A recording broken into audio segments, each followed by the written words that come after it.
So, we tried to reach out to Wayne, and, everything was like, yo, man, from what I'm hearing, it might not even been him. Yeah. But they asked for like 150,000 and, you know what I mean, shit like that or whatever. I'm like, yo, you know what, man, just knock it out yourself. So Ghostface still got to ask people for just verses? do the shit. But, this is the rap game. Don't get it twisted. You already know. That's why you got to have the ability to compartmentalize, because I actually don't believe this got back to Wayne. That's why Ghostface in that clip saying he asked Wayne for a verse for a record called Candyland. This record off of Supreme Clientele 2. He at first was going to have Mac Miller on this record, rest in peace to Mac.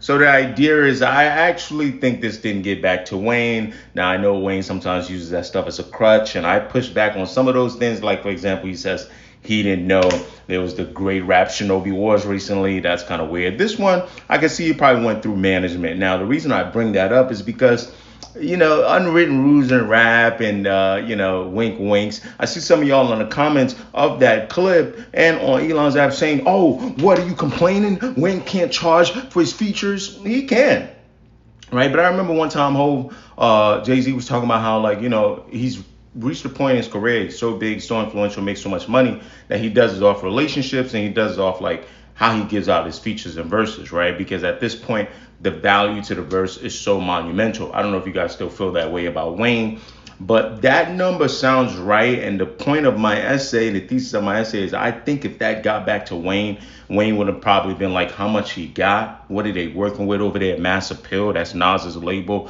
Let's Talk is Ghostface Killah. I think there are a number of people in that realm where that's why Ghostface says, oh, that's the rap game for you, right? Like, there are a number of people in that realm. You gotta understand, there's a way this game goes here. It's a business, but there's a way it goes. It's the same way I apply the same thing for Wayne. If maybe Wayne called up one of these younger guys, right, and was like, hey, I want to do this. Can you do this for me? I'm not saying that Wayne wouldn't pay those people, his team wouldn't pay those people, but situations matter and who you are matters, right? So I just find this interesting because I think this is a very key point to be able to talk about how in rap it's as much political as it is business, as it is homeboy shit, right? Like it's so much that goes into it. And if you go listen to that record Candyland, I actually think even this later stage Lil Wayne, I actually think that's one of the records that is, in my opinion,